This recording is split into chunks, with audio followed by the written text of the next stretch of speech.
Você já se perguntou como seria perder tudo aquilo que construiu durante uma vida inteira? Não falo apenas de bens materiais, mas da dignidade, da autoconfiança e até mesmo da fé que você cultivou por décadas. Eu descobri essa resposta aos 49 anos, quando a solidão me fez confundir admiração com amor e palavras bonitas com verdade. Meu nome é Dolores Ribeiro, tenho 76 anos e quero contar como fui seduzida por um homem que dizia falar com Deus. Um homem que beijava a Bíblia com a mesma boca que mentia sobre amor eterno. Um homem que me chamava de instrumento divino, enquanto planejava transformar minha viuvez recente em sua oportunidade de enriquecimento. Nas noites mais silenciosas, quando o vento sopra entre as árvores do quintal da casa da minha irmã, ainda posso ouvir a voz dele. O Senhor tem planos para nós, Dolores. O tom grave e melodioso, com aquele sotaque mineiro arrastado que fazia cada sílaba soar como uma promessa sagrada. Era uma voz que parecia vir das Escrituras, mas escondia intenções que nunca conheceram a luz da verdade. Conheci Ezequiel Oliveira numa manhã de domingo, na igreja batista que frequentava desde que me mudei para Mariana, após a morte do meu marido. Augusto havia partido há menos de um ano, levado por um infarto que não deu tempo nem de uma despedida. Dizem que as pessoas mais vulneráveis são aquelas em luto, e hoje sei que carreguei meu coração enlutado como um alvo visível, marcado para predadores que se alimentam de fragilidades alheias. Naquela manhã, eu usava um conjunto azul marinho que havia comprado para o enterro de Augusto, porque ainda não conseguia me desfazer de qualquer lembrança dele.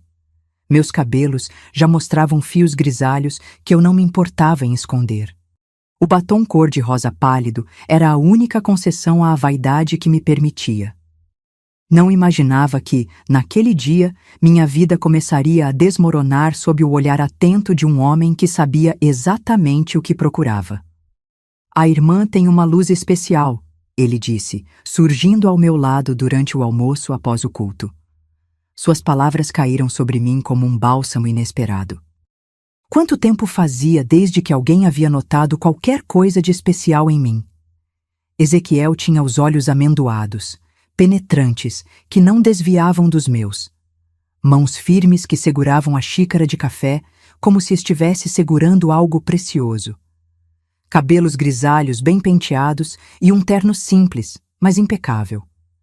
As pessoas costumam pensar que só os jovens são ingênuos no amor. Que uma mulher de quase 50 anos, que administrou negócios, criou filhos e enterrou um marido, deveria saber reconhecer um golpista.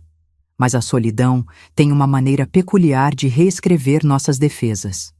O coração vazio é como uma casa abandonada. Qualquer um que chegue com uma promessa de luz parece um salvador. Na primeira vez que saímos para jantar, na lanchonete da Dona Zezé na Praça Central, ele segurou minhas mãos sobre a mesa e fechou os olhos. O mundo ao redor pareceu desaparecer. Vejo claramente, disse ele, com uma voz que parecia vir de outro lugar. O Senhor tem planos para nós dois. Um ministério de cura e prosperidade.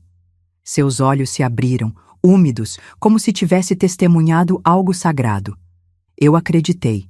Acreditei como quem se agarra a um galho durante uma enchente. Acreditei porque queria acreditar. Porque o silêncio da minha casa vazia me assustava mais do que qualquer incerteza sobre aquele homem. Porque depois de perder Augusto, havia um vazio que parecia impossível de preencher, e Ezequiel chegou com palavras que preenchiam cada rachadura da minha alma partida. Se pudesse voltar no tempo, eu diria àquela Dolores de 49 anos: observe as mãos, não os lábios. Observe para onde vai o dinheiro, não para onde apontam as citações bíblicas. Observe os silêncios, não os sermões eloquentes. Mas não se pode voltar atrás. O que posso fazer agora é contar minha história para que outras pessoas, talvez você que me ouve agora, possam reconhecer os sinais que eu ignorei. Porque o diabo nem sempre vem vestido de vermelho com um tridente na mão. Às vezes, ele vem com uma Bíblia debaixo do braço e versículos decorados sobre prosperidade e bênçãos. Antes de Ezequiel entrar em minha vida, eu era uma mulher diferente. Nasci em 1949, em uma Minas Gerais que ainda preservava valores antigos de família e comunidade. Meus pais, pequenos comerciantes de Mariana, criaram a mim e minha irmã Conceição com disciplina firme e valores inquestionáveis. Papai dizia que uma mulher precisava de 3 coisas na vida: fé para guiar o espírito, educação para sustentar a mente e trabalho para dignificar as mãos. Cresci segurando essas 3 verdades como quem segura 1/3 nas horas difíceis. Conheci Augusto aos 19 anos, numa festa de São João, na Praça da Matriz. Ele tinha 24 e acabara de se formar em farmácia. Quando me tirou para dançar, percebi que suas mãos eram macias, de quem manipulava fórmulas e não pegava no pesado. Casamos após 2 anos de namoro vigiado por minha mãe, que não nos deixava sozinhos nem por 1 minuto. Nossa lua de mel foi em Ouro Preto, a apenas alguns quilômetros de casa, mas para mim parecia outro mundo com suas ladeiras íngremes e casarões coloniais. A primeira farmácia que abrimos era pequena, próxima ao centro de Mariana. Augusto cuidava do balcão e das receitas, enquanto eu administrava as contas e o estoque. Trabalhávamos de sol a sol, economizando cada centavo. Nossos 2 filhos, Marcelo e Luísa, praticamente cresceram entre prateleiras de remédios e o cheiro de álcool e éter. Quando completamos 10 anos de casados, já tínhamos 3 estabelecimentos. Aos 20 anos, nossa pequena rede contava com 5 farmácias espalhadas por Mariana e cidades vizinhas. Você tem tino para negócios, Dolores. Augusto sempre dizia quando eu conseguia fechar uma boa compra com distribuidores ou negociava o aluguel de um ponto comercial novo. Isso me enchia de orgulho. Nas décadas de 70 e 80, não era comum uma mulher participar ativamente dos negócios da família. A maioria das minhas amigas se limitava a cuidar da casa e dos filhos. Eu fazia tudo isso e ainda encontrava tempo para revisar as planilhas de controle de estoque que criara manualmente. Economizamos o suficiente para comprar 3 imóveis além da nossa casa: um apartamento no centro, 2 pontos comerciais e um pequeno sítio nos arredores da cidade, onde plantávamos algumas ervas medicinais e passávamos os finais de semana. Nossos filhos cresceram, estudaram e seguiram seus caminhos. Marcelo tornou-se médico em Belo Horizonte e Luísa, professora universitária no Rio de Janeiro. Visitavam-nos em datas especiais, mas estavam ocupados construindo suas próprias histórias. Quando Augusto fez 60 anos, em 1996, decidimos que era hora de desacelerar. Vendemos 3 farmácias e mantivemos apenas as 2 mais lucrativas, que eram administradas por gerentes de confiança. Planejávamos viajar mais, conhecer nossos netos com calma. Marcelo já tinha uma menina de 3 anos e Luísa estava grávida do primeiro filho. Tínhamos economias sólidas em cadernetas de poupança e alguns investimentos em renda fixa que o gerente do Banco do Brasil, seu Carlos, recomendara. A vida parecia finalmente recompensar nossos anos de trabalho duro, mas o destino tem maneiras cruéis de mudar nossos planos. Numa manhã de domingo de 1997, Augusto não acordou. Seu coração, sempre tão forte e generoso, simplesmente parou durante a noite. Não houve aviso, nem dor aparente, apenas silêncio. O médico chamou de infarto fulminante, palavras técnicas que não diminuíam em nada o buraco que se abriu na minha existência. Os primeiros meses após sua partida foram nebulosos. Meus filhos vieram para o funeral, ficaram algumas semanas e precisaram voltar para suas vidas. Conceição, minha irmã, ofereceu-se para morar comigo, mas recusei. Havia uma parte de mim que acreditava que, estando sozinha, poderia ainda sentir a presença de Augusto na casa que dividimos por quase 3 décadas. Como se o silêncio pudesse preservar seus ecos. Durante aquele primeiro ano de luto, vendi as 2 farmácias restantes. Não tinha mais energia ou vontade de cuidar dos negócios, mesmo que à distância. Os gerentes ofereceram-se para comprar, e aceitei um valor que sabia ser abaixo do mercado, apenas para encerrar esse capítulo. Tornei-me uma viúva de 48 anos com contas bancárias saudáveis, propriedades valorizadas e um vazio existencial que nenhum bem material poderia preencher. Foi a solidão que me levou de volta à igreja. Não frequentava regularmente desde que me casei, limitando-me às missas de Páscoa e Natal. Mas a comunidade da Igreja Batista do bairro me acolheu com um calor que minha alma gelada pelo luto necessitava desesperadamente. As senhoras do círculo de oração me convidavam para almoços após os cultos de domingo. Os jovens do coral me chamavam carinhosamente de Tia Dolores e pediam conselhos sobre a vida. O pastor Clemente, um senhor de mais de 70 anos, visitava-me ocasionalmente para tomar um café e conversar sobre as Escrituras. Aos poucos, encontrei um novo propósito. Comecei a participar do grupo de assistência social da igreja, que arrecadava alimentos e roupas para famílias carentes. Usava parte do dinheiro que Augusto deixou para comprar material escolar para crianças no início do ano letivo. A dor não desapareceu, mas ganhou uma função. Como dizia minha avó, mãos ocupadas em servir têm menos tempo para sofrer. Era esse o meu estado quando conheci Ezequiel, uma mulher viúva de 49 anos, financeiramente estável, emocionalmente fragilizada, buscando significado em uma vida que havia perdido seu norte.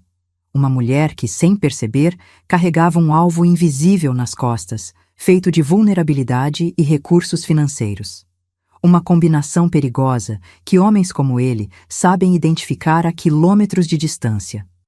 A primeira vez que Ezequiel mencionou dinheiro foi tão sutil que apenas anos depois, relembrando cada momento, consegui identificar como o início da armadilha. Estávamos sentados no banco da praça, observando o movimento da cidade numa tarde de quarta-feira. Fazíamos isso com frequência, apenas estar juntos, conversando sobre a vida e espiritualidade, suas visões e meus medos. Ele segurava minha mão com aquela delicadeza estudada que confundi com respeito. "Dolores?", disse ele, olhando para o horizonte como quem recebe uma revelação naquele exato momento. "Esta noite, o Senhor me mostrou algo extraordinário." Meu coração acelerou. Era sempre assim quando ele começava com aquele tom de voz profético. Em apenas 3 meses de convivência, eu já havia sido condicionada a esperar algo transcendental após aquelas palavras. "O que ele te mostrou, Ezequiel?", perguntei, inclinando-me em sua direção. "Um ministério de cura e restauração. Um lugar onde pessoas quebrantadas encontrariam o amor de Deus através das nossas mãos." Seus olhos brilhavam e sua voz assumiu um tom mais grave. Vi claramente um prédio abandonado se transformando em um farol de esperança. E o mais surpreendente, ele fez uma pausa dramática. "Você estava ao meu lado, como minha companheira nesta obra." Senti um arrepio percorrer minha espinha. Naqueles 3 meses desde nosso primeiro encontro na igreja, Ezequiel havia ocupado um espaço em minha vida que estava dolorosamente vazio. Suas ligações diárias no telefone fixo de casa, sempre às 8 da noite, tornaram-se o ponto alto dos meus dias. Suas visitas para estudar a Bíblia, sempre acompanhadas por uma pequena lembrança, um livro religioso, uma caixinha de bombons, um ramo de flores do campo, preenchiam a solidão das minhas tardes. "Existe um imóvel perfeito para isso", continuou ele, "na saída da cidade, perto do rio. Está abandonado há anos, mas o Senhor me mostrou que podemos transformá-lo em um centro de cura espiritual. O proprietário está disposto a vender por um preço muito abaixo do mercado." Foi a primeira vez que não respondi imediatamente. Uma voz distante, que soava estranhamente como a de Augusto, sussurrou cautela em meu ouvido. Ezequiel percebeu minha hesitação e mudou de assunto habilidosamente, perguntando sobre Luísa, que estava prestes a dar à luz meu segundo neto. Naquela noite, sozinha em casa, fiquei inquieta. Parte de mim estava entusiasmada com a possibilidade de participar de algo significativo, de ter uma nova missão na vida, além de ser apenas a viúva do seu Augusto. Outra parte, mais racional, questionava a velocidade com que tudo estava acontecendo. Ezequiel e eu nem éramos oficialmente um casal ainda, embora todos na igreja já nos vissem assim.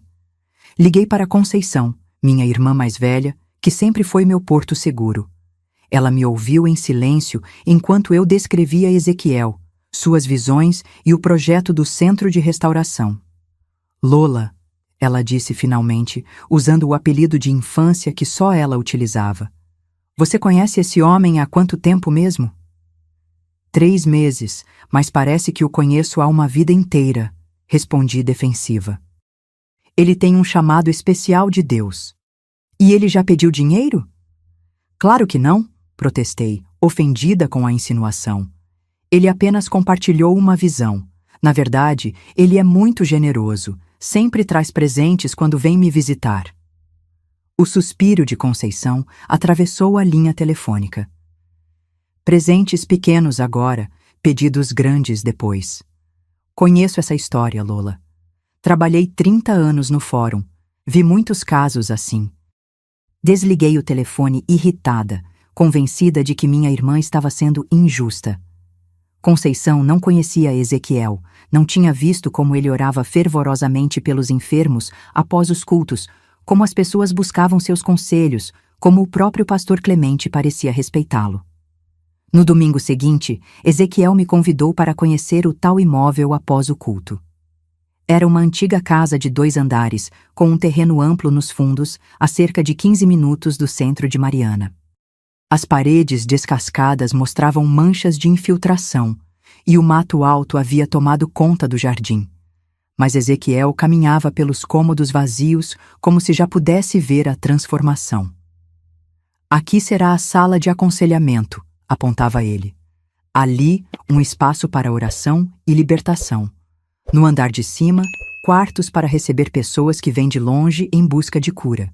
E no terreno dos fundos, quem sabe uma horta comunitária onde os assistidos possam trabalhar como parte do processo de restauração. Seus olhos brilhavam com uma convicção tão genuína que era impossível não se contagiar. Eu começava a enxergar o que ele descrevia, não o prédio decadente à minha frente, mas a visão do que poderia se tornar. O proprietário quer R$80 mil, disse Ezequiel casualmente, enquanto saíamos do imóvel. É praticamente uma doação, considerando o tamanho do terreno, mas ele precisa vender logo, está se mudando para o sul. R$80 mil. Era menos do que eu tinha em uma das minhas cadernetas de poupança. Dinheiro que nem faria falta significativa no montante que Augusto havia deixado. Ainda assim, algo me dizia para ir com calma. Precisaria pensar sobre isso, Ezequiel, respondi, tentando ganhar tempo. É um investimento considerável. Ele parou de caminhar e segurou minhas mãos. Seus olhos fixos nos meus tinham uma intensidade hipnótica. Não é um investimento, Dolores. É um ato de fé. É semear para colher. Dai, e dar-se-vos-á. Boa medida, recalcada, sacudida, transbordante, generosamente vos darão, como diz Lucas 6:38. Naquela mesma noite, ele me pediu em namoro oficialmente, com um pequeno anel de prata que disse ter pertencido à sua mãe. Choramos juntos, enquanto ele falava sobre como Deus havia planejado nosso encontro, como éramos almas gêmeas destinadas a servir ao Senhor lado a lado. 2 semanas depois, transferi R$80 mil para a conta que ele indicou.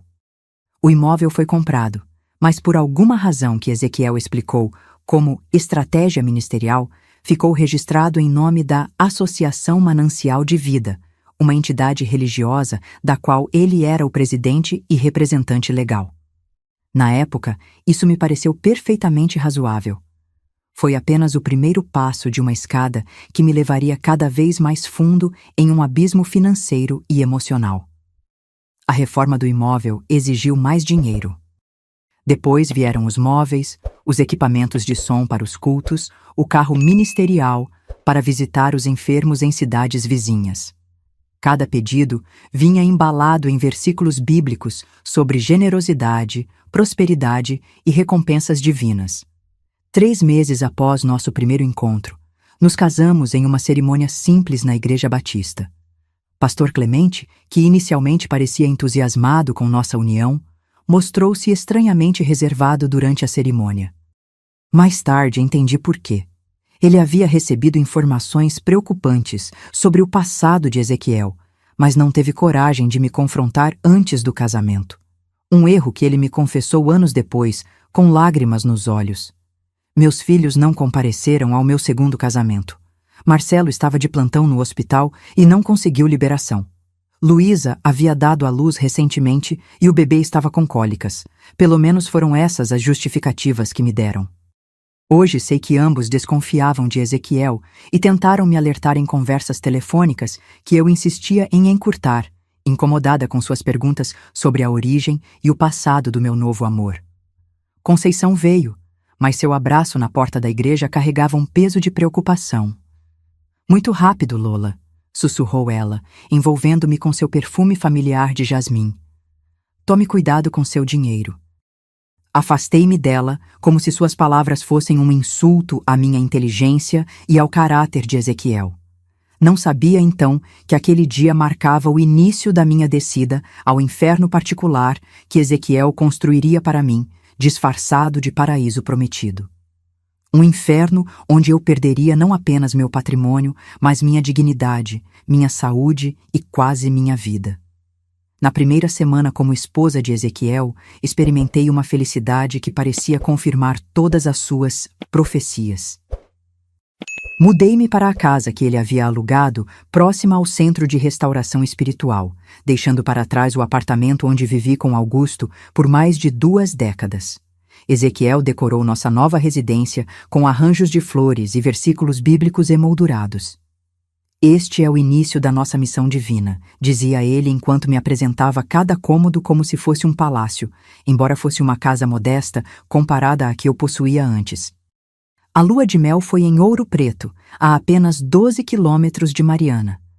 Hospedamo-nos em uma pousada colonial que cobrava diárias especiais para casais em lua de mel. Descobri depois, ao verificar o extrato bancário, que eu havia pago 4 vezes o valor normal de hospedagem. Quando questionei Ezequiel, ele sorriu daquele jeito sereno que me desarmava. O dono é um irmão na fé que precisa de ajuda. Estamos abençoando a vida dele. Foi no retorno dessa breve lua de mel que a transformação começou verdadeiramente.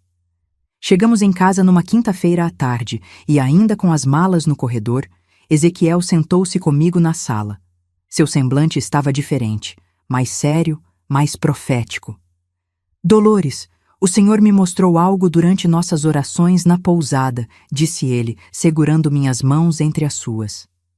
Precisamos unificar nossas finanças para que o inimigo não encontre brechas em nosso ministério. Olhei para ele sem entender completamente o que aquilo significava na prática. O que exatamente você está propondo, Ezequiel?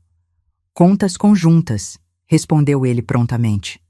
Transferir seus imóveis para nosso nome como casal. Consolidar todos os recursos que o Senhor nos confiou sob uma só administração. É sobre confiança, Dolores. Confiança em Deus e em mim, como seu esposo e cobertura espiritual. Hesitei.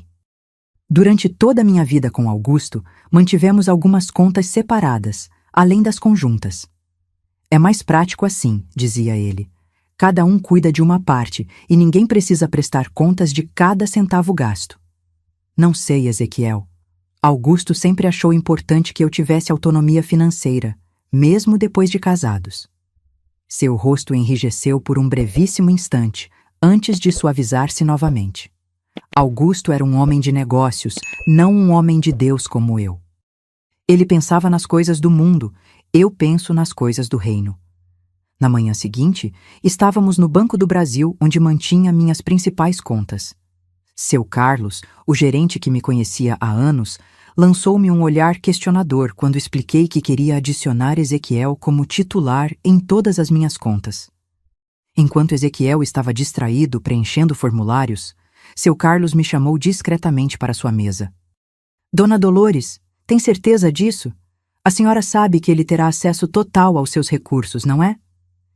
Ele é meu marido agora, seu Carlos, respondi com uma convicção que não sentia totalmente.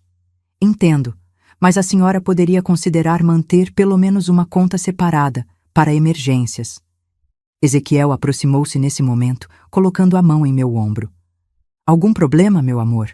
Nenhum, respondeu seu Carlos recuando, apenas explicando alguns detalhes técnicos a Dona Dolores. Em 2 semanas, Ezequiel tinha acesso completo a todas as minhas economias. Em 1 mês, sugeriu que vendêssemos o apartamento no centro para investir na ampliação do ministério. Era um imóvel que eu alugava para um casal de médicos, gerando uma renda mensal considerável. Aquele dinheiro parado em aluguel poderia estar multiplicando-se para o reino, argumentou ele. Você não acha que Deus merece esse sacrifício?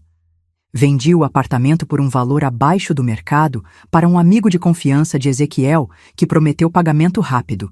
O dinheiro foi transferido diretamente para a conta do ministério que só Ezequiel administrava. O sítio nos arredores de Mariana foi o próximo.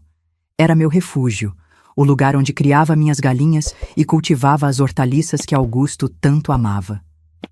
Ezequiel convenceu-me de que seria perfeito para retiros espirituais. Imagine famílias sendo restauradas naquele ambiente bucólico, Dolores. O sacrifício vale a pena pelo impacto eterno. Cada vez que expressava dúvidas, ele respondia com versículos sobre generosidade ou insinuava que minha hesitação demonstrava falta de fé. Quem ama ao dinheiro jamais se fartará, citava ele frequentemente, fazendo-me sentir culpada por querer manter qualquer controle sobre meu próprio patrimônio. Enquanto isso, o Centro de Restauração Espiritual começou a funcionar 3 vezes por semana. Pessoas de diversas cidades vinham em busca das orações poderosas de Ezequiel. Ele tinha um carisma inegável. Sua voz retumbante enchia o salão enquanto profetizava curas e prosperidade sobre os fiéis. Eu observava tudo dos bancos da frente, orgulhosa de meu papel como esposa do homem de Deus. Após cada culto, Ezequiel recebia os parceiros do ministério em uma sala privativa. Eram pessoas que faziam doações substanciais em troca de orações especiais. O dinheiro era sempre entregue em envelopes ou depositado diretamente na conta do ministério, nunca em minha presença. Um dia, enquanto organizava alguns documentos em nosso escritório em casa, encontrei uma pasta com extratos bancários de contas que eu desconhecia. Contas em outros bancos, algumas até em outras cidades, todas com movimentações significativas. Quando confrontei Ezequiel, ele reagiu com uma indignação estudada. Você está me espionando, Dolores. Isso é falta de confiança no seu líder espiritual e marido. Seus olhos, geralmente tão serenos, estavam furiosos. Essas são contas administrativas do ministério.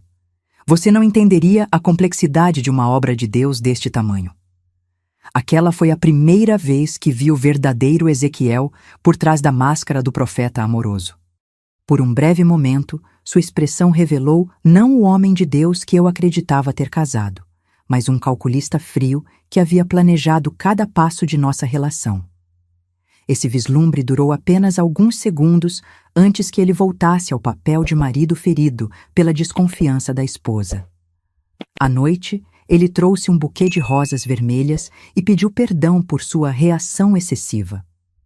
Culpou o estresse do ministério e prometeu me incluir mais nas decisões financeiras. Na manhã seguinte, entregou-me documentos para assinar, uma procuração que lhe dava poderes para representar-me em qualquer transação financeira ou imobiliária.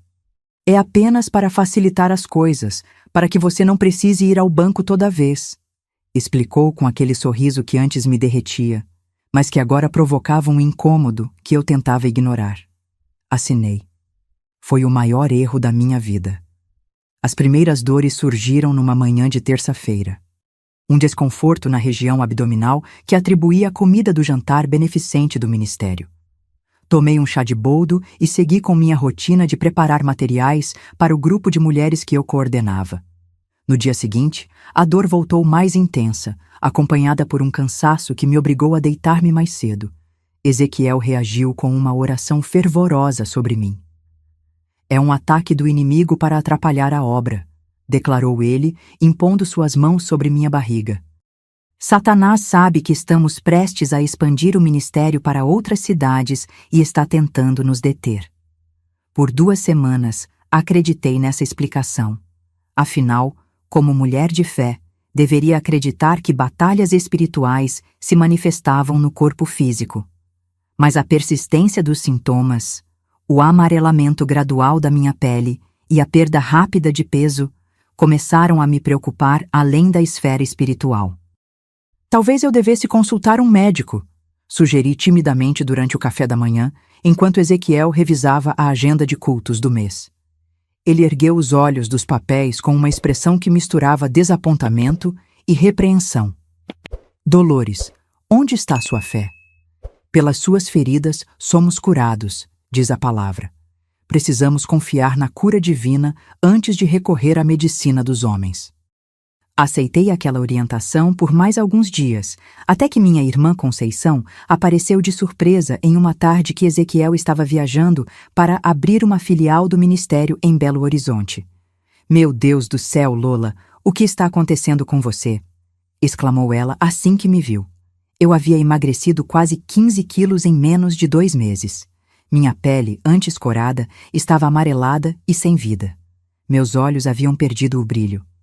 É só uma indisposição passageira. Tentei minimizar. Ezequiel diz que é um ataque espiritual. Conceição, que nunca teve paciência para rodeios, pegou sua bolsa e anunciou: estamos indo ao hospital agora, e não aceito não como resposta. No consultório do Dr. Maurício, um gastroenterologista que conhecia nossa família há anos, senti uma mistura de alívio e apreensão. Parte de mim temia estar traindo a confiança de Ezequiel ao buscar ajuda médica. Outra parte, mais racional, sabia que algo estava muito errado com meu corpo. Após os exames iniciais, o médico sentou-se à minha frente com uma expressão grave que conhecia bem. A mesma que ele tinha usado quando deu o diagnóstico de Augusto anos antes. Dona Dolores, não vou suavizar as coisas. A senhora está com um quadro de câncer no fígado, ainda em estágio inicial. Precisamos fazer uma bateria de exames mais específicos imediatamente e iniciar o tratamento o quanto antes. As palavras caíram como pedras sobre mim. Câncer. A mesma doença que havia levado minha mãe.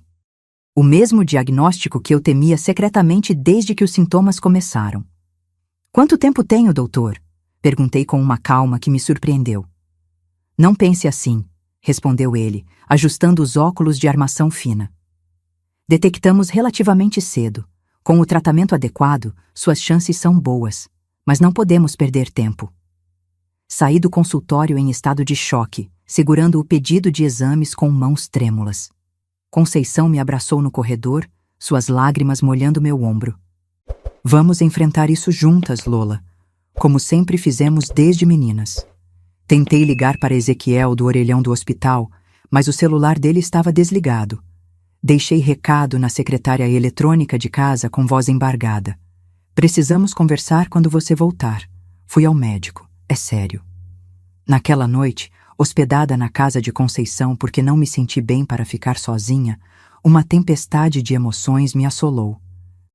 Medo da doença, culpa por ter desobedecido ao meu marido buscando um médico, raiva de Ezequiel por ter me impedido de procurar ajuda antes e uma profunda tristeza por estar enfrentando aquele momento sem o apoio dele. Como vou pagar o tratamento?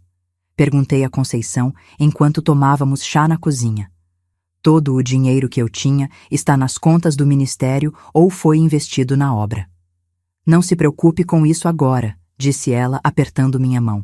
Vamos dar um jeito. Ezequiel retornou minha ligação apenas na manhã seguinte. Sua voz soava distante, quase indiferente quando contei sobre o diagnóstico.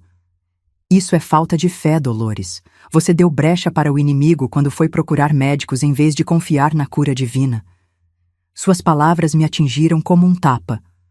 Onde estava o homem que prometeu cuidar de mim na saúde e na doença? Onde estava o amor que ele proclamava nos cultos dominicais? Preciso que você volte, Ezequiel. Vou precisar começar a quimioterapia na próxima semana. Estou no meio de uma obra crucial aqui em Belo Horizonte. Não posso abandonar o que Deus me chamou para fazer por causa de uma prova que você precisa superar com fé. Seu tom era de quem explica algo óbvio a uma criança teimosa. Ore mais, jejue se puder, e declare sua cura. Voltarei quando terminar minha missão aqui. A ligação terminou, deixando-me com um nó na garganta e a primeira semente de dúvida real sobre o caráter do homem que eu havia escolhido como segundo marido. Aquela noite foi a primeira de muitas que passei chorando até adormecer, questionando não apenas minha saúde, mas todas as decisões que havia tomado nos últimos meses. Durante 3 dias, tentei ligar para Ezequiel várias vezes. Quando finalmente atendeu, disse que estava em oração nas montanhas e não poderia voltar ainda. Pediu-me que continuasse firme na fé e que não me deixasse abater pelo diagnóstico negativo. Na sexta-feira, reuni coragem para voltar à nossa casa, precisando de roupas e documentos para iniciar o tratamento. Ao abrir a porta, fui recebida por um silêncio perturbador. Algo estava diferente. Andei pelos cômodos e percebi. Os objetos pessoais de Ezequiel haviam desaparecido. Suas roupas não estavam mais no armário. Seus livros e bíblias anotadas não estavam nas estantes. Até seu perfume característico, que costumava permear a casa, parecia ter se dissipado. Com o coração acelerado, corri para o escritório. As gavetas estavam reviradas, pastas de documentos abertas, papéis espalhados. O cofre pequeno onde guardávamos documentos importantes estava aberto e vazio. Minha certidão de casamento com Augusto, escrituras dos imóveis vendidos, extratos bancários, tudo havia sumido. Na mesa da cozinha, um bilhete escrito à mão em uma folha arrancada de um caderno. O chamado do Senhor me leva a outros campos. Ore e tenha fé. Foi naquele momento, segurando aquele pedaço de papel com uma mensagem tão fria quanto calculada, que todo o castelo de cartas desabou. As peças se encaixaram em uma imagem horrível que me recusei a ver por tanto tempo. Cada elogio, cada profecia, cada declaração de amor, tudo havia sido cuidadosamente orquestrado para um único fim: meu dinheiro. Desabei na cadeira da cozinha, o bilhete tremendo em minhas mãos. Um soluço profundo emergiu de algum lugar que eu nem sabia existir dentro de mim. Não apenas de tristeza, mas de humilhação, de raiva contra mim mesma por ter sido tão ingênua, tão desesperada por companhia que permiti ser completamente enganada. O telefone tocou, interrompendo meu colapso. Era do banco. A voz da gerente soava preocupada. Dona Dolores, estamos tentando contatá-la há dias. Houve saques significativos em suas contas e uma transferência muito grande ontem. A senhora está ciente disso? Naquele exato momento, enquanto ainda segurava o bilhete de despedida, descobri que não apenas estava sozinha e doente, mas também completamente arruinada. Desliguei o telefone em estado de choque. A gerente do banco continuou explicando detalhes técnicos que mal consegui processar. Algo sobre procurações, transferências eletrônicas e contas offshore. Palavras que nunca fizeram parte do meu vocabulário cotidiano.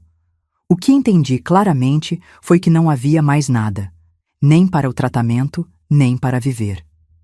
Caminhei pela casa que antes parecia um refúgio e agora se revelava uma elaborada armadilha. Encontrei gavetas do escritório reviradas, documentos importantes desaparecidos e, num acesso de desespero, comecei a procurar qualquer coisa que Ezequiel pudesse ter deixado para trás. Alguma pista, algum dinheiro esquecido, alguma explicação mais digna do que aquele bilhete insultuoso. No fundo da gaveta do criado mudo, encontrei uma caderneta de endereços que não era minha.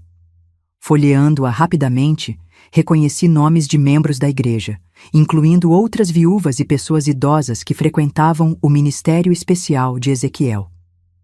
Seriam todas vítimas como eu, ou apenas potenciais alvos? O telefone tocou novamente. Era Conceição, preocupada com minha demora. Lola, está tudo bem? Você saiu dizendo que voltaria em meia hora. Ele foi embora, Conceição.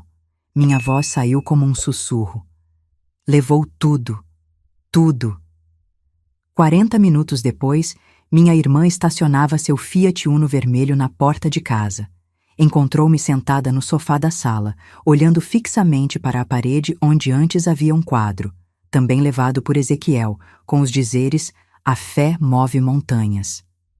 "Lola, precisamos ir à polícia", disse ela, sentando-se ao meu lado. "E dizer o quê? Que fui idiota o suficiente para entregar todo o meu dinheiro para um homem que conheci na igreja? Que assinei procurações dando poderes totais para ele mexer nas minhas contas?" Balancei a cabeça. "Não há crime quando entregamos tudo de mão beijada, Conceição." No dia seguinte, mesmo assim, fomos à delegacia. O delegado Mendes, um homem de meia idade com olheiras profundas, ouviu minha história com uma expressão que alternava entre pena e incredulidade. "A senhora tem alguma prova de que foi coagida a assinar esses documentos? Alguma testemunha de ameaças ou violência?" "Não", respondi. "Ele nunca me ameaçou. Usou a Bíblia, não uma arma." "Então, tecnicamente, a senhora autorizou essas transações", concluiu ele, coçando a barba por fazer. "Podemos registrar um boletim de ocorrência por abandono de cônjuge, mas quanto ao dinheiro, será difícil caracterizar como estelionato quando há documentos assinados pela senhora." Saímos da delegacia com um papel que valia tanto quanto o bilhete de despedida de Ezequiel. Uma formalidade burocrática que não traria de volta nem meu dinheiro, nem minha dignidade. Na segunda-feira seguinte, enfrentei outra humilhação. Cheguei ao hospital para a primeira sessão de quimioterapia, a cabeça ainda girando com tudo o que havia acontecido. Na recepção, entreguei meu cartão do plano de saúde que mantinha desde os tempos da farmácia. A recepcionista, uma jovem de não mais que 20 anos, digitou meus dados no computador e franziu o senho. "Senhora Dolores, parece que há um problema com seu plano. Consta aqui como cancelado há 3 semanas." "Como assim cancelado? Deve haver algum engano." Mais teclas digitadas, mais expressões de constrangimento. "Não há engano. O titular solicitou o cancelamento em 15 de abril. O sistema mostra que foi uma solicitação presencial." Ezequiel havia cancelado meu plano de saúde semanas antes de desaparecer. Planejou cada detalhe meticulosamente, incluindo me deixar sem assistência médica quando mais precisaria. A crueldade calculada desse ato fez meus joelhos fraquejarem. "A senhora está bem?" perguntou a recepcionista, notando minha palidez súbita. Quanto custa uma sessão particular?" consegui perguntar. Quando ela mencionou o valor, senti o chão desaparecer sob meus pés. Era mais dinheiro do que eu conseguiria juntar em meses, mesmo se ainda tivesse meu trabalho na farmácia. Naquele momento, eu não tinha nem para o ônibus de volta. Foi ali, no meio do saguão asséptico do Hospital Santa Casa de Misericórdia, que desabei. Não apenas em lágrimas, mas em um choro convulsivo que vinha das entranhas. Um lamento que carregava não apenas a dor do câncer ou da traição, mas a percepção aterradora de que eu poderia morrer não pela doença, mas pela falta de recursos para combatê-la. Uma enfermeira chamada Rita aproximou-se, colocando gentilmente a mão em meu ombro. Alta, negra, com olhos que pareciam carregar a sabedoria de várias vidas, ela me conduziu para uma sala pequena, longe dos olhares curiosos dos outros pacientes. "Respire fundo, senhora. Vamos resolver isso." Entre soluços, contei-lhe minha situação. O falso profeta, o dinheiro roubado, o plano de saúde cancelado, o diagnóstico recente. "Meu Deus, quanta maldade!" murmurou ela, apertando minha mão entre as suas. "Mas a senhora não está sozinha. Vamos encontrar um caminho." Rita me levou até a assistência social do hospital. Enquanto esperávamos, ela compartilhou comigo seu lanche, um simples sanduíche de mortadela embrulhado em papel alumínio. Aquele gesto singelo de compartilhar comida com uma estranha em crise me tocou profundamente.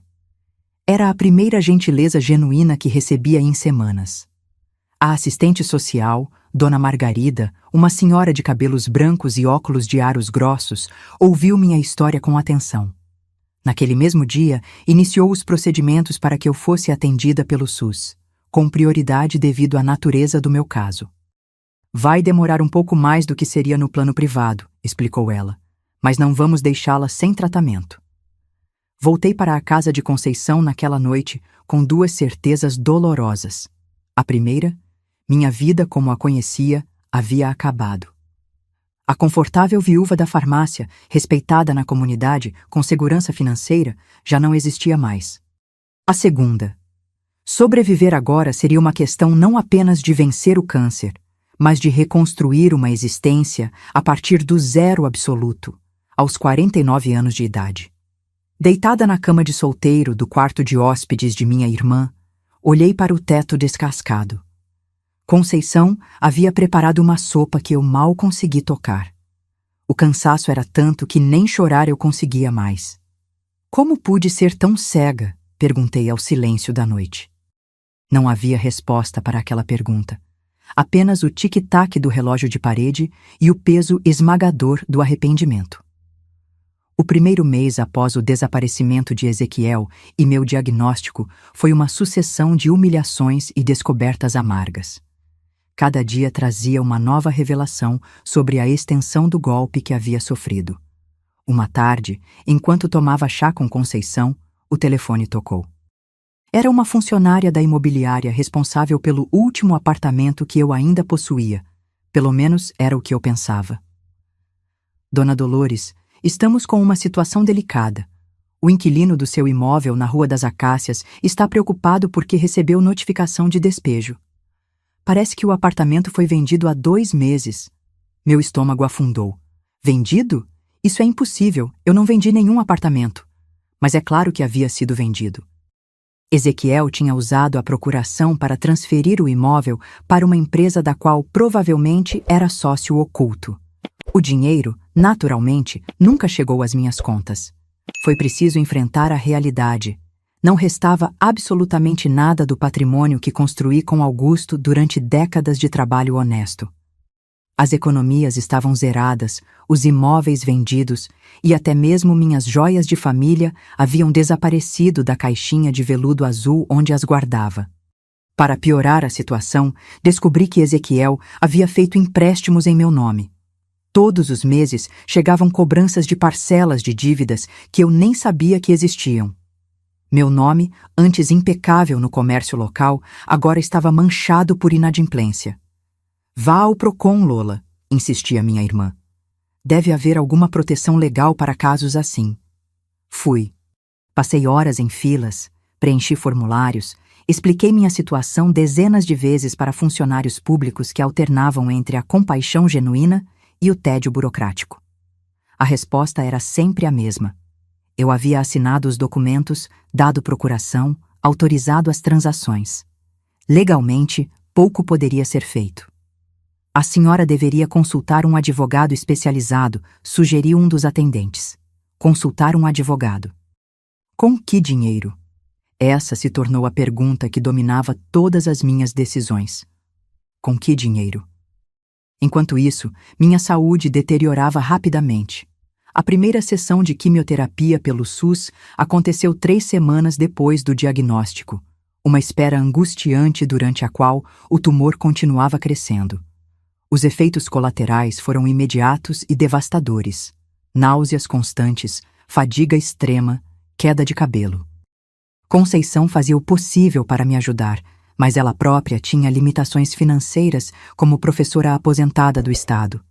Sua pensão modesta agora sustentava 2 pessoas, e os gastos com medicamentos complementares que o SUS não fornecia eram um peso significativo em seu orçamento. Uma tarde, após voltar exausta de uma sessão de quimioterapia, encontrei minha irmã na cozinha, concentrada em uma atividade incomum. Sobre a mesa havia açúcar, ovos, manteiga e outros ingredientes básicos. O cheiro doce no ar indicava que algo estava no forno. O que está fazendo, Conceição? Biscoitos de nata da mamãe, respondeu ela, sem levantar os olhos da massa que sovava. Lembrei que você sempre foi melhor do que eu nessa receita. Sentei-me à mesa, observando suas mãos trabalharem na massa como nossa mãe fazia décadas atrás. Um nó se formou em minha garganta, não de tristeza, mas de uma nostalgia quase reconfortante. Por que biscoitos agora? Dona Helena, minha vizinha, está organizando um bazar beneficente na igreja. Pensei que poderíamos vender alguns doces caseiros. Ela finalmente olhou para mim, seus olhos brilhando com uma ideia que já parecia completamente formada em sua mente. Como fazíamos quando éramos meninas e queríamos comprar presentes de Natal para os pais, lembra? Lembrava perfeitamente.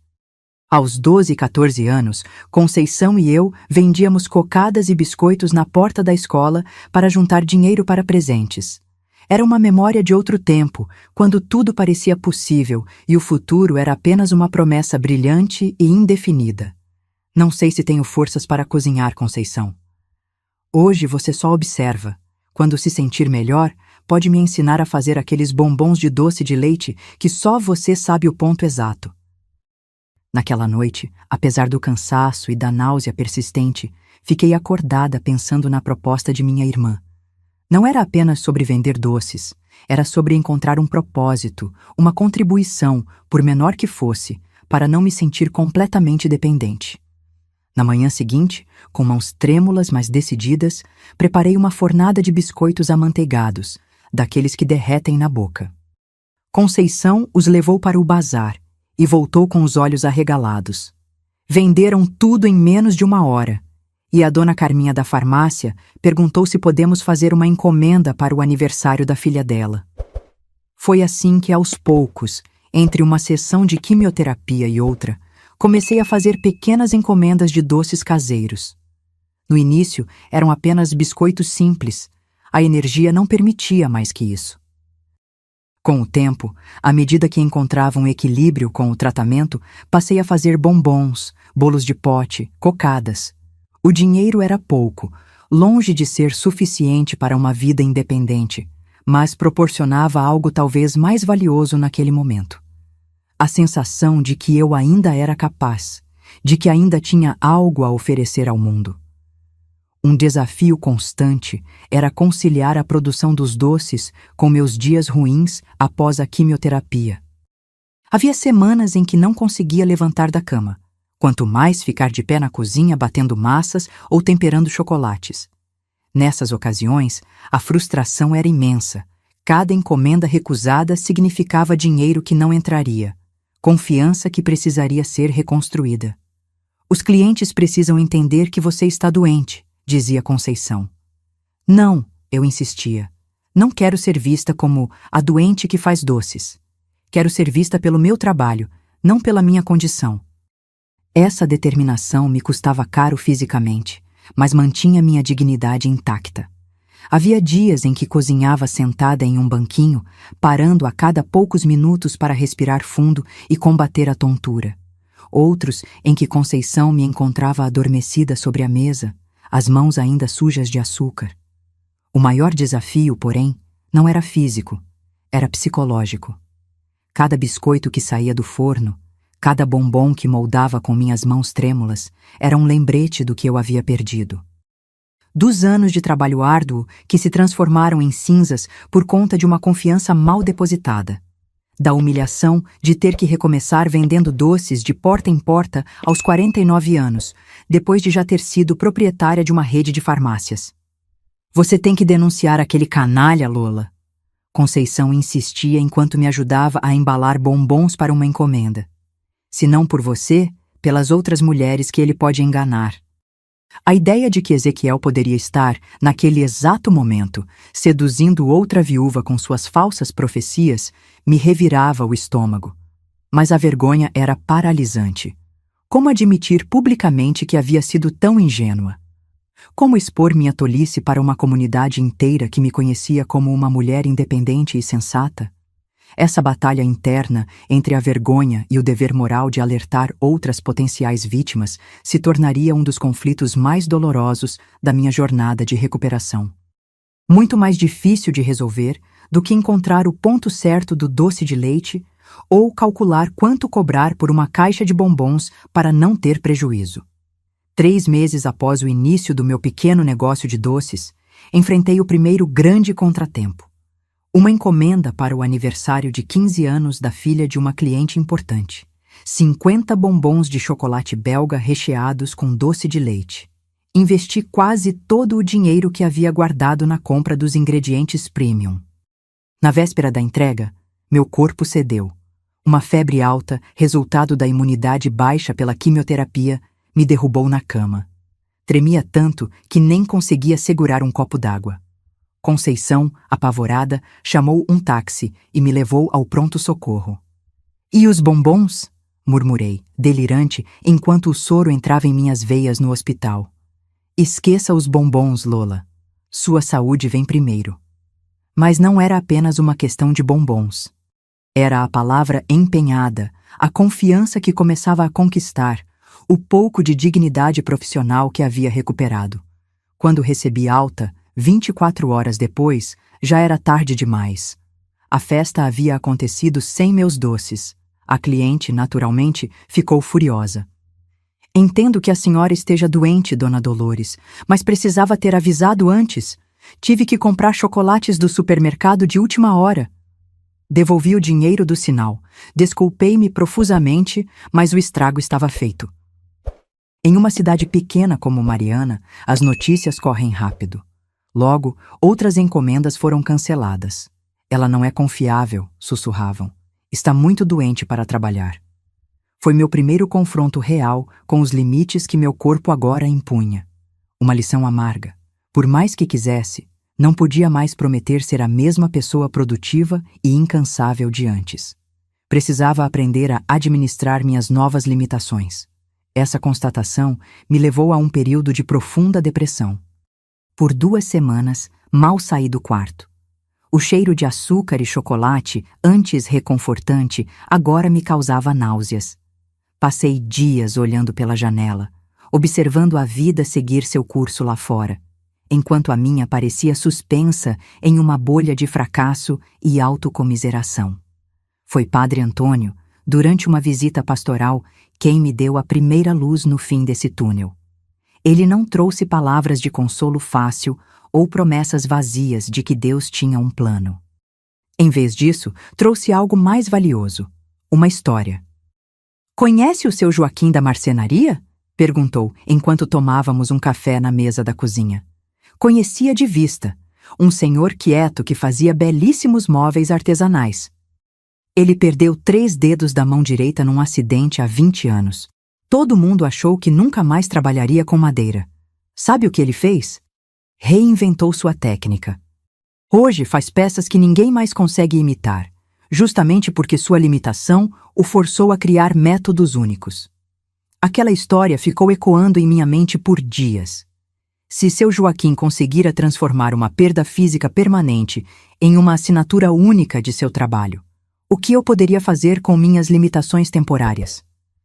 Na semana seguinte, peguei o telefone fixo da sala e liguei para 3 clientes com quem tinha melhor relacionamento.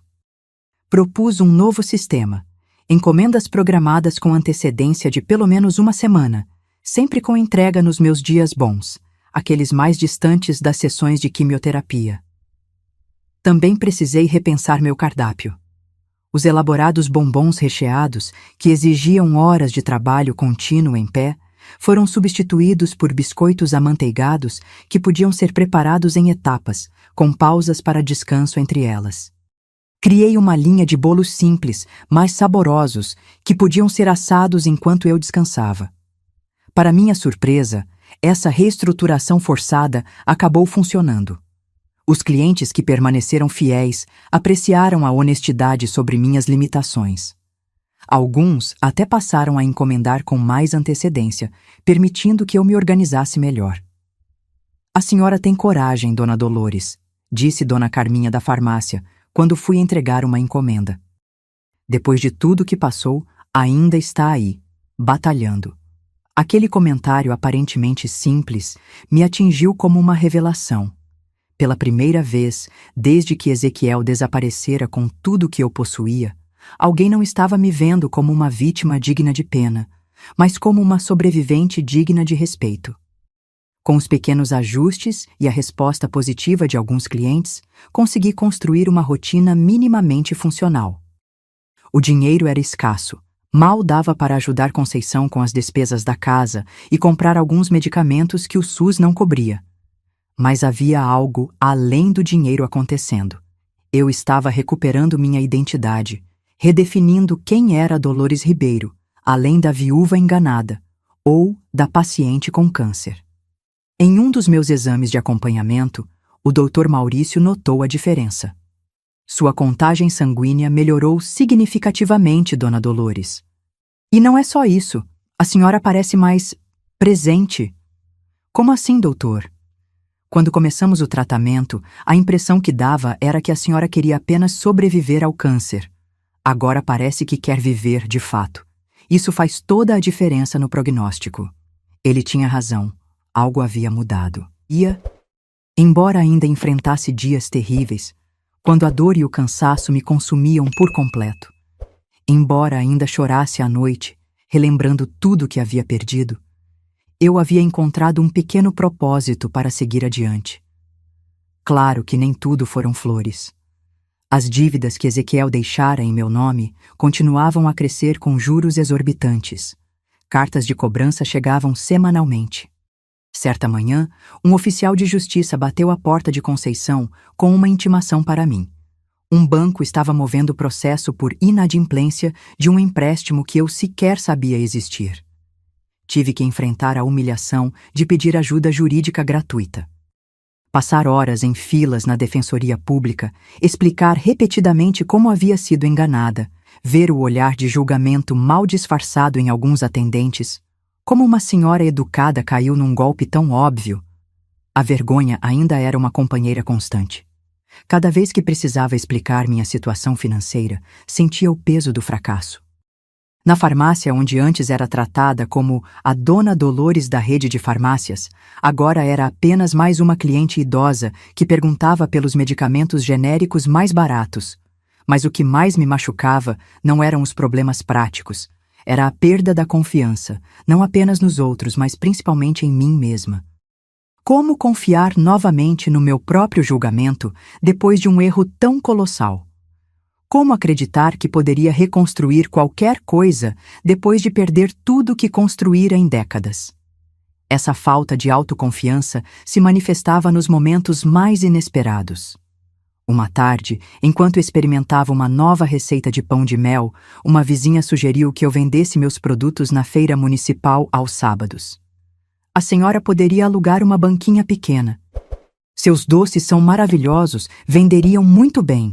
Minha reação imediata foi de pânico. Não estou pronta para isso. O medo de fracassar publicamente, de me expor ao julgamento da cidade inteira, era paralisante. Pense nisso, insistiu ela. Seria uma oportunidade de expandir seu negócio. Aquela sugestão plantou uma semente que, embora eu não soubesse na época, seria crucial para meu futuro. Mas naquele momento, a ideia de me colocar literalmente em uma praça pública, onde todos poderiam ver quem eu me tornara, parecia mais assustadora que o próprio câncer. Faltava pouco para completar 1 ano desde meu diagnóstico, quando recebi 2 notícias importantes no mesmo dia. A primeira veio do Dr. Maurício, durante minha consulta de rotina. Os exames mostram uma resposta muito positiva ao tratamento, Dona Dolores. O tumor diminuiu significativamente. Se continuarmos assim, podemos pensar em reduzir a intensidade da quimioterapia nos próximos meses. Saí do consultório com lágrimas nos olhos, uma mistura de alívio e gratidão que me acompanhou durante todo o caminho de volta para casa. O ônibus sacolejava pelas ruas de paralelepípedo do centro histórico e eu observava pela janela a cidade que tinha sido palco da minha queda e agora testemunhava minha lenta recuperação. A segunda notícia me esperava em casa. Um envelope oficial da Defensoria Pública. Conceição estava ao meu lado quando o abri, com mãos trêmulas. Conseguimos anular 2 dos empréstimos feitos em seu nome, exclamou ela, após ler o documento. O juiz reconheceu que houve fraude, já que você conseguiu provar que estava no hospital nas datas em que supostamente assinou os contratos. Era uma vitória pequena diante do tamanho do estrago financeiro que Ezequiel havia causado, mas representava algo imenso. a possibilidade de justiça, a validação de que eu não era simplesmente uma velha tola, mas vítima de um criminoso habilidoso. Aquela noite, dormi melhor do que em muitos meses. O horizonte, antes completamente escuro, agora mostrava uma fresta de luz. Contudo, a vida logo me lembraria que cada passo adiante seria acompanhado de novos desafios.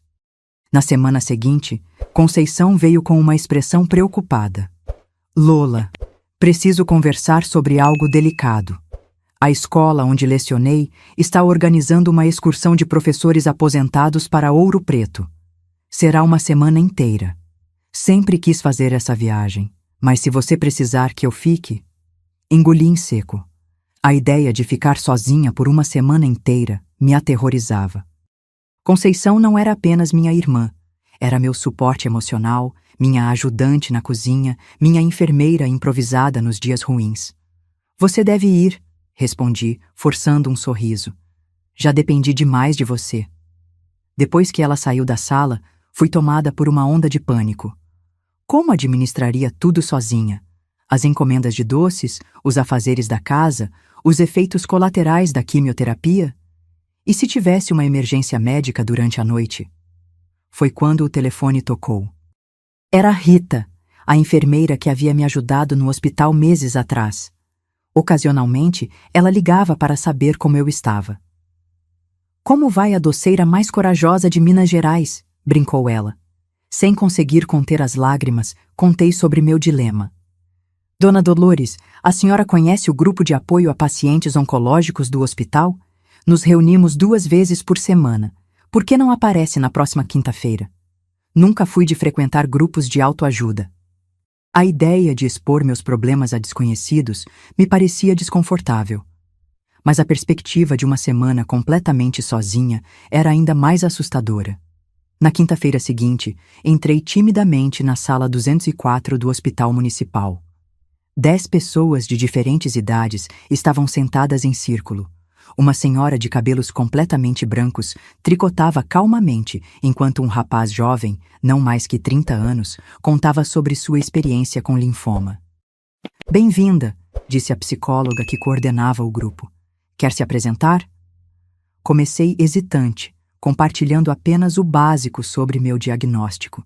Mas aos poucos, envolvida pela atmosfera de aceitação, me vi contando sobre Ezequiel, sobre a perda do meu patrimônio, sobre os doces que agora vendia para sobreviver. Para minha surpresa, não encontrei julgamento nos olhos daquelas pessoas. Apenas compreensão. Alguns até riram quando descrevi, com uma ironia que nem sabia que ainda possuía, como meu marido profeta havia previsto tudo, menos sua própria fuga com meu dinheiro. A senhora deveria escrever um livro, comentou um senhor de meia-idade que lutava contra um câncer de próstata. Quem iria querer ler sobre uma velha tonta que caiu num golpe? Eu leria, respondeu uma jovem mãe com um lenço colorido na cabeça. Porque não é uma história sobre cair num golpe, é sobre se levantar depois. Aquele grupo se tornaria fundamental na minha jornada. Ali conheci Geraldo, um aposentado que se ofereceu para me buscar em casa nos dias de quimioterapia quando Conceição viajasse. Conheci Aparecida, que vendia artesanato na feira municipal e me convidou a dividir sua barraca para vender meus doces. Metade do aluguel para cada uma, que tal? Propôs ela. A ideia de enfrentar a feira ainda me assustava, mas a presença de Aparecida tornava tudo menos intimidante. No primeiro sábado, preparei apenas 3 tipos de biscoitos. Era o que minha energia permitia. Arrumei-os em pequenas cestas forradas com guardanapos bordados, que Conceição guardava de nossa mãe. O movimento na feira era intenso. Fiquei nervosa ao ver rostos conhecidos passando pela barraca. Pessoas que me conheceram em outra vida, quando eu era a respeitada dona de farmácias. Alguns desviaram o olhar, constrangidos com minha nova condição. Outros pararam, surpresos. Dona Dolores, a senhora está vendendo biscoitos agora? Engoli o orgulho ferido e sorri. Os melhores da cidade. Quer experimentar? No fim do dia, havia vendido tudo. O dinheiro não era muito, mas a sensação de realizar algo concreto, de estar novamente participando do mundo, era inestimável.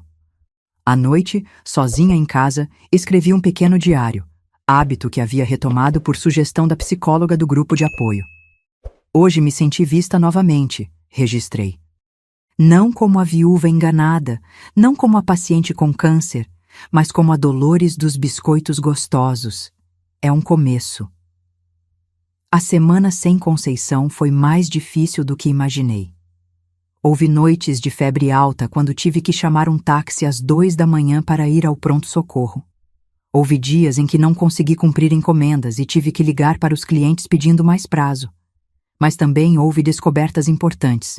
Percebi que era capaz de administrar a casa sozinha, mesmo com limitações. Aprendi a pedir ajuda quando necessário, sem me sentir diminuída por isso. E, principalmente, descobri que havia uma rede de apoio invisível ao meu redor. Pessoas como Rita, como os membros do grupo de apoio, como a vizinha que passava para verificar se eu precisava de algo. Quando Conceição voltou, encontrou uma Dolores diferente. Não completamente transformada, mas certamente mais forte, mais segura. Você parece bem, Lola, observou ela enquanto desfazia as malas. Aconteceu alguma coisa? Acho que redescobri algo que havia perdido, respondi. A certeza de que posso recomeçar, mesmo que seja do zero absoluto. Foi durante essa semana sozinha que tomei 2 decisões importantes. Primeiro, procuraria a polícia para registrar formalmente uma queixa contra Ezequiel. A vergonha já não podia ser mais importante que a justiça. Segundo, aceitaria o convite de Aparecida para participar regularmente da feira municipal. Essas decisões marcariam o início de uma nova fase na minha luta pela recuperação, não apenas física, mas também emocional e financeira. O caminho ainda seria longo, com muitos obstáculos pela frente, mas pela primeira vez, desde que me vi sozinha e doente, eu começava a vislumbrar um futuro onde não seria definida apenas pelas minhas perdas, mas também pelas minhas conquistas, por menores que fossem. Pisar na delegacia foi mais difícil do que imaginei. O prédio antigo de paredes amareladas tinha um ar intimidador que me fez hesitar na entrada. Segurei firme a pasta azul com todos os documentos que havia separado. Extratos bancários, cópias de transferências, o contrato de casamento, registros médicos do período em que Ezequiel desapareceu. "Posso ajudar, senhora?" perguntou um policial jovem na recepção. Vim registrar uma queixa." Fui encaminhada para uma sala nos fundos, onde um investigador de meia-idade me recebeu com uma expressão neutra. Na parede, atrás dele, um mural com fotos de criminosos procurados. Por um instante, imaginei o rosto de Ezequiel ali. "Dona Dolores Ribeiro", ele leu em meus documentos. "O que a senhora gostaria de denunciar?" As palavras saíram com dificuldade no início, mas aos poucos ganharam fluidez. Contei tudo. Como nos conhecemos, o casamento apressado, as transferências bancárias, os empréstimos forjados, o abandono quando descobri o câncer. O investigador, Tenente Rogério, segundo a placa em sua mesa, tomava notas sem demonstrar emoção. "A senhora tem alguma foto recente dele?" Entreguei a única que guardei, tirada em nosso casamento. Eu sorria radiante, enquanto Ezequiel mantinha aquele olhar sereno que tanto me encantou. "Sabe de outras vítimas?" "Não tenho certeza, mas ouvi rumores sobre um esquema semelhante em Ouro Preto." O tenente suspirou, depositando a caneta sobre o bloco de anotações. "Dona Dolores, vou ser sincero. Esses golpes são muito comuns e difíceis de resolver. O sujeito provavelmente usa documentos falsos, muda de nome de cidade em cidade. O dinheiro costuma ser transferido para contas fantasmas, depois sacado e desaparece." "Então não há nada a fazer?" perguntei, sentindo um nó na garganta. "Não disse isso. Vamos registrar sua denúncia e investigar. Mas a senhora precisa entender que as chances de recuperar seu dinheiro são pequenas." Saí da delegacia com sentimentos contraditórios. Por um lado, me sentia aliviada por finalmente denunciar Ezequiel. Por outro, as palavras do tenente haviam diminuído minhas esperanças de justiça. Uma semana depois, recebi um telefonema que mudaria tudo. "Dona Dolores, aqui é o Tenente Rogério." A senhora poderia comparecer à delegacia amanhã? Temos novidades sobre seu caso. Passei a noite em claro, imaginando os mais diversos cenários. Teriam encontrado Ezequiel? Recuperado algum dinheiro? Ao chegar à delegacia na manhã seguinte, fui recebida por Rogério e uma mulher que não conhecia. Esta é a delegada Marta, da Delegacia Especializada em Estelionato. Seu caso foi transferido para a equipe dela. A delegada tinha um olhar perspicaz e uma pasta grossa sobre a mesa. Dona Dolores, sua denúncia conectou várias pontas soltas. O homem que a senhora conhece como Ezequiel Oliveira consta em nossos registros como Carlos Eduardo Mendonça, Padre Felipe Santana e, mais recentemente, Pastor Samuel Damasceno. Meu coração disparou. Não estava louca, não era a única. Ele aplicou golpes semelhantes em pelo menos 4 cidades de Minas. Sempre o mesmo padrão. Aproxima-se de mulheres maduras, geralmente viúvas com posses, estabelece algum tipo de relação religiosa ou espiritual, casa-se rapidamente e desaparece com os bens. Vocês o encontraram? Perguntei com voz trêmula. Ainda não, mas agora temos um perfil completo e mandados de busca e apreensão. E mais importante, conseguimos rastrear parte do dinheiro. A delegada explicou que algumas propriedades haviam sido adquiridas com recursos desviados das vítimas e estavam em nome de laranjas, pessoas que emprestavam seus nomes para esconder os bens do golpista. Não posso prometer que a senhora recuperará tudo, mas há boas chances de recuperar parte significativa. Saí da delegacia naquele dia com uma sensação que não experimentava há muito tempo: esperança. Não a esperança inocente que me fizera acreditar nas visões divinas de Ezequiel, mas uma esperança cautelosa, baseada em fatos concretos. A notícia se espalhou rapidamente pelo pequeno círculo de pessoas que conheciam minha história. No grupo de apoio oncológico, fui recebida com aplausos na reunião seguinte. A senhora é muito corajosa, disse Aparecida, enquanto arrumávamos nossa barraca na feira. Muita gente teria ficado calada, por vergonha. Não foi coragem, respondi sinceramente.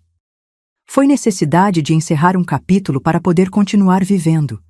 Nos meses seguintes, minha rotina ganhou um novo elemento: visitas frequentes ao fórum e à delegacia para acompanhar o caso. Conheci outras vítimas de Ezequiel, ou qualquer que fosse seu verdadeiro nome. Entre elas estava Margarida, uma professora aposentada de Ouro Preto que havia perdido a casa onde morava havia 30 anos. Ele me convenceu que precisávamos vender a casa para investir num projeto missionário na África, contou ela com olhos marejados. Assinei a procuração sem ler direito. Quando percebi, a casa já tinha sido vendida e ele havia desaparecido com o dinheiro. Estabelecemos uma estranha irmandade, unidas pela dor semelhante. Trocávamos histórias sobre como havíamos sido enganadas, mas também sobre como estávamos reconstruindo nossas vidas. Margarida agora dava aulas particulares de francês em sua pequena kitnet. Regina, outra vítima, vendia cosméticos de porta em porta. Ele me deixou endividada até o pescoço, comentou Regina durante um dos nossos encontros no café próximo ao fórum. Mas estou conseguindo pagar as contas um mês de cada vez. Ouvir essas histórias trouxe uma perspectiva importante. Eu não estava sozinha em minha dor, nem em minha luta pela recuperação. E comparando nossas situações, percebi que, apesar de tudo, eu tinha sido privilegiada. Contava com o apoio de Conceição, com a possibilidade de fazer biscoitos e doces, com um tratamento médico que estava funcionando. 6 meses após minha denúncia, Ezequiel foi finalmente capturado em uma pousada no litoral de Santa Catarina, onde já se apresentava como um empresário do ramo imobiliário. A notícia chegou por telefone, numa tarde em que eu preparava uma fornada de pães de mel. Prendemos ele, Dona Dolores, informou o tenente Rogério. O reconhecimento será amanhã às 10 horas. No dia seguinte, com as pernas trêmulas, entrei na sala onde ocorreria o reconhecimento. Através do vidro espelhado, observei 5 homens enfileirados. Reconheci Ezequiel imediatamente, mesmo mais magro e com o cabelo diferente. Seus olhos ainda tinham aquela intensidade hipnótica. Número 4, disse com voz firme. Voltei para casa naquele dia com uma sensação estranha. Não havia a satisfação que imaginei sentir ao ver meu algoz capturado. Em vez disso, senti principalmente alívio, não por vingança cumprida, mas pela certeza de que ele não poderia mais fazer outras vítimas. A longa batalha judicial apenas começava. Foram audiências, depoimentos, papeladas intermináveis. O processo de recuperação dos bens seria ainda mais lento, mas algo fundamental havia mudado. Eu não era mais apenas uma vítima passiva. Era alguém que lutava ativamente por justiça, não apenas para mim, mas para todas nós que havíamos sido enganadas. Em meio a tudo isso, meu tratamento continuava. Os médicos comemoravam minha resposta positiva à quimioterapia e os exames mostravam redução contínua do tumor. A senhora tem uma força vital impressionante, comentou o Dr. Maurício em uma das consultas. Talvez ele estivesse certo. Talvez a mesma determinação que me fazia enfrentar o processo judicial estivesse me ajudando a combater o câncer. Aquele ano me ensinou que justiça e cura seguem caminhos paralelos. Ambos exigem persistência. Ambos têm retrocessos e avanços. Ambos transformam quem somos. E, principalmente, ambos são processos, não eventos isolados. Não há um momento mágico em que você se declara curado ou vingado. Há apenas passos diários em direção a uma vida onde a dor, embora presente, não é mais o elemento central da sua história. Quando completei 55 anos, em 2004, organizei uma pequena celebração no quintal da casa de Conceição. Não era uma data redonda ou especialmente significativa, mas para mim representava um marco importante. 5 anos desde o diagnóstico de câncer, 3 anos desde a prisão de Ezequiel e o início oficial da minha segunda vida. Os convidados formavam um grupo eclético. Conceição e alguns de seus colegas professores, meus amigos do grupo de apoio oncológico, vizinhos que haviam se tornado clientes fiéis dos meus biscoitos, o tenente Rogério, que mesmo após a conclusão do caso manteve contato, e até mesmo Margarida, que viera de Ouro Preto especialmente para a ocasião. A mesa estava repleta de quitutes que eu mesma preparara. Pão de queijo quentinho, empadinhas de palmito, quibes assados e, claro, meus famosos biscoitos amanteigados. No centro, um bolo simples coberto com glacê branco e decorado com flores naturais do jardim. Um brinde à nossa aniversariante, propôs Conceição, erguendo uma taça de vinho. Que foi ao inferno e voltou mais forte. O comentário arrancou risos e aplausos. Eu sorri, emocionada. Às vezes ainda me surpreendia ao perceber quanto minha vida havia mudado naqueles anos. O processo judicial contra Ezequiel havia se arrastado, mas trouxe resultados concretos. Não recuperei tudo, grande parte do dinheiro nunca foi localizada, mas consegui reaver um dos imóveis e uma indenização parcial. O suficiente para garantir alguma segurança financeira e, principalmente, para provar que a justiça, ainda que lenta e imperfeita, poderia funcionar. Meu pequeno negócio de doces cresceu além das minhas expectativas iniciais. Da barraca compartilhada com Aparecida na feira municipal, evoluí para um espaço fixo no mercado municipal de Mariana, uma pequena loja que batizei carinhosamente de Doces Renascer. Não era nada luxuoso, apenas um balcão, algumas prateleiras, uma vitrine refrigerada, mas representava enormemente para mim. Era a prova tangível de que eu havia conseguido construir algo novo das cinzas do que perdera. Conforme o negócio crescia, percebi que não conseguiria dar conta sozinha. Foi quando tive a ideia de oferecer oportunidades para outras mulheres em situação semelhante à que eu vivera. Comecei com Regina, uma das vítimas de Ezequiel que estava enfrentando dificuldades financeiras. Não sei fazer doces elaborados, ela confessou quando lhe ofereci a parceria. Posso te ensinar. Comecei sabendo apenas as receitas básicas que minha mãe me ensinara. Em poucos meses, Regina dominava a produção dos biscoitos mais vendidos. Logo depois, convidei Josefa, uma senhora de 67 anos que conheci no grupo de apoio oncológico. Estava em remissão de um câncer de mama, mas havia perdido o emprego durante o tratamento e não conseguia nova colocação por causa da idade, como ela mesma dizia com amargura. Sem perceber, estava criando mais que um negócio. Estava formando uma comunidade de mulheres que, como eu, recomeçavam do zero. Algumas vinham de relacionamentos abusivos, outras enfrentavam doenças graves. Todas carregavam histórias de perdas e recomeços. A senhora deveria registrar isso oficialmente, Dona Dolores, sugeriu o contador que me auxiliava com as questões fiscais do negócio. Transformar numa cooperativa ou associação. Tem apoio governamental para iniciativas assim. Foi assim que nasceu o projeto Renascer Doces, oficialmente registrado como uma cooperativa de mulheres em situação de vulnerabilidade. Conseguimos um pequeno financiamento do Banco Regional de Desenvolvimento que permitiu ampliar a cozinha e oferecer treinamento formal para as novas integrantes. Naquela festa de aniversário, olhando ao redor para as pessoas que haviam se tornado parte importante da minha vida, percebi que havia encontrado algo que nem sabia que procurava. Um propósito maior que minha própria sobrevivência. Dona Dolores, a senhora se importa se eu fizer um brinde também? Pediu Josefa, erguendo-se com alguma dificuldade. Claro que não. Quero agradecer à aniversariante não apenas por mais um ano de vida, mas por dar sentido à vida de tantas de nós. Antes de conhecer Dona Dolores, eu achava que minha história tinha acabado, que depois do câncer, depois da demissão, depois dos 60, não havia mais capítulos para escrever. Ela me mostrou que sempre podemos começar um novo parágrafo. As palavras de Josefa me tocaram profundamente, pois refletiam meu próprio percurso.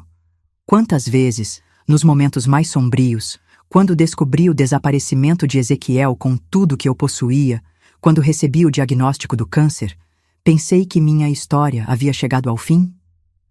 Depois da festa, já sozinha em meu quarto, abri o diário que mantinha religiosamente desde os tempos do tratamento. Agora estava no 3º caderno. Folheei páginas antigas, testemunhas de tanto sofrimento, mas também de pequenas vitórias diárias. Alcancei uma página em branco e escrevi: Hoje completo 55 anos. Não tenho mais o patrimônio que construí com Augusto durante décadas.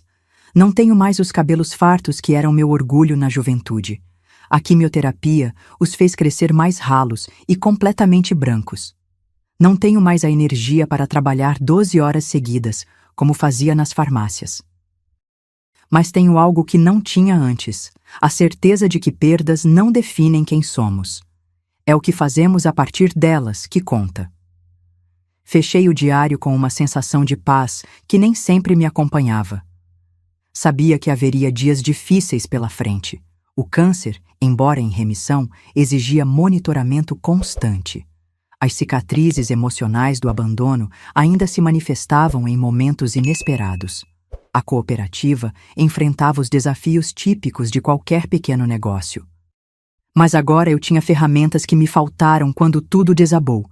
Uma rede de apoio genuína, confiança nas minhas capacidades e, principalmente, a perspectiva que só as grandes tempestades da vida podem trazer. A consciência de que toda crise, por mais devastadora que pareça, carrega consigo sementes de renovação. Adormeci pensando nas mulheres da cooperativa, nas histórias que compartilhávamos enquanto as mãos trabalhavam na massa dos biscoitos. Em como cada uma encontrava, naquele trabalho simples, não apenas sustento, mas dignidade. Em como aprendi que recomeçar, mesmo do zero absoluto, não significa necessariamente retroceder. Às vezes, significa encontrar um caminho que sempre esteve destinado a nós, mas que só poderia ser revelado após perder tudo aquilo que achávamos essencial. Na manhã do meu aniversário de 60 anos, em 2009, recebi um telefonema inesperado. Estava na cozinha da cooperativa, ensinando a Maria Eduarda, nossa mais nova integrante, como conseguir o ponto exato do doce de leite, quando Conceição apareceu com o telefone sem fio na mão, expressão séria no rosto. É do fórum, Lola. Um frio percorreu minha espinha. Depois de tantos anos, as ligações oficiais ainda me causavam aquela sensação de desconforto, reminiscência dos tempos em que cada envelope timbrado trazia uma nova decepção. Dona Dolores Ribeiro? A voz formal do outro lado da linha perguntou. Estamos entrando em contato para informar que foi marcada uma audiência extraordinária referente ao seu processo. O réu Ezequiel Oliveira solicitou falar pessoalmente com a senhora antes da audiência de progressão de pena. Minhas mãos começaram a tremer tanto que precisei me sentar. Ezequiel queria me ver. Depois de quase 10 anos, aquele nome ainda tinha o poder de me desestabilizar completamente. A senhora não é obrigada a comparecer, continuou a voz, percebendo meu silêncio prolongado. É completamente opcional. Eu vou, respondi automaticamente, antes mesmo que minha mente pudesse processar completamente a decisão. Nas semanas que se seguiram, mal consegui dormir. Embora o tratamento contra o câncer tivesse sido bem-sucedido e eu estivesse em remissão há anos, meu corpo reagiu como se a doença tivesse retornado. Suores noturnos, falta de apetite, uma fadiga que nenhum descanso parecia aliviar. Tem certeza que quer fazer isso, Lola? Perguntou Conceição pela 10ª vez quando estávamos a caminho do presídio. Ela havia insistido em me acompanhar. Não deve nada a esse homem. Não é por ele, respondi, observando a paisagem árida pela janela do carro. É por mim. No dia marcado, sentei-me numa sala pequena e asséptica, esperando. Minhas mãos estavam entrelaçadas sobre a mesa de fórmica, unhas curtas e limpas. Mãos de quem trabalha com alimentos, mãos que havia anos não usavam anéis, nem mesmo aliança. Quando a porta se abriu e ele entrou, acompanhado por um guarda, quase não o reconheci. O tempo e a prisão haviam transformado completamente aquele homem que um dia me pareceu imponente. Seus ombros curvados, o cabelo completamente branco, o rosto marcado por rugas profundas de preocupação. Nada restava daquele falso profeta carismático que conquistava multidões com seu olhar magnético. Obrigado por vir, ele disse, sentando-se à minha frente com dificuldade. Permaneci em silêncio, não por raiva ou mágoa, mas porque simplesmente não sabia o que dizer. O que se fala para alguém que destruiu sua vida e agora está reduzido a uma sombra? Estou morrendo, Dolores, continuou ele direto ao ponto. Câncer no pâncreas, estágio terminal. Talvez tenha 2 meses. Um turbilhão de emoções me invadiu. Ironia, tristeza, compaixão, uma estranha sensação de justiça poética.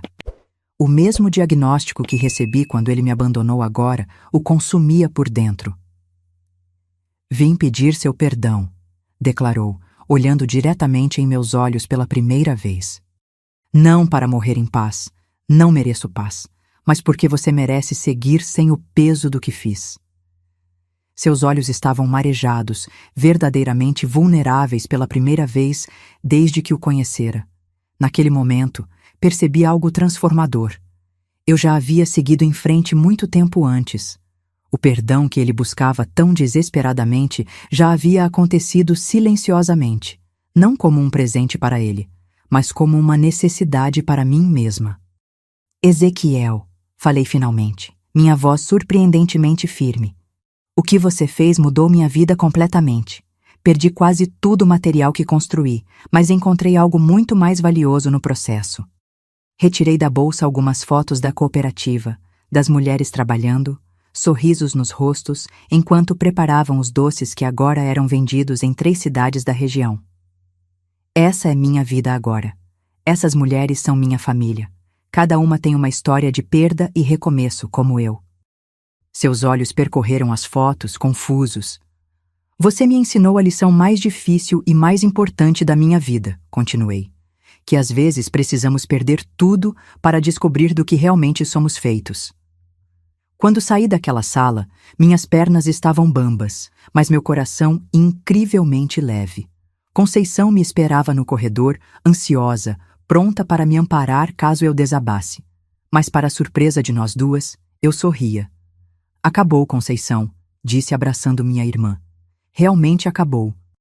No caminho de volta para casa, contei-lhe sobre o encontro, as condições precárias de saúde de Ezequiel, seu pedido de perdão e, principalmente, minha surpreendente reação. Não havia sentido raiva, nem desejo de vingança, nem mesmo satisfação ao vê-lo naquela situação degradante. Apenas uma profunda certeza de que aquele capítulo estava encerrado. Quase senti pena dele.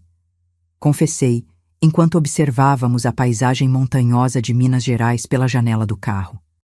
Imagino que isso te pareça loucura. Não, Lola, respondeu Conceição, pegando minha mão. Isso me parece libertação. Naquela noite, convoquei uma reunião extraordinária com todas as mulheres da cooperativa. Reunimo-nos ao redor da grande mesa da cozinha industrial, onde misturávamos farinha, açúcar e histórias de vida todos os dias. Hoje finalmente encerrei um capítulo importante da minha vida, comecei, observando aqueles rostos que haviam se tornado tão familiares e queridos. E percebi que preciso compartilhar algo com vocês. Contei-lhes sobre o encontro com Ezequiel, omitindo detalhes dolorosos, mas compartilhando a essência da experiência.